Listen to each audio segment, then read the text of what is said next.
เพราะอายมันจนจึงดิ้นรนหากินเช้าค่ำขาดวัตถุทรัพย์สินเงินคำผิวกายก็กำดำเหมือนดังกาหน้าที่เวียกงา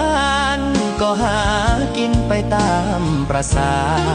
มีบ่สาวใดเมตตาที่จะมาเห็นใจคนจน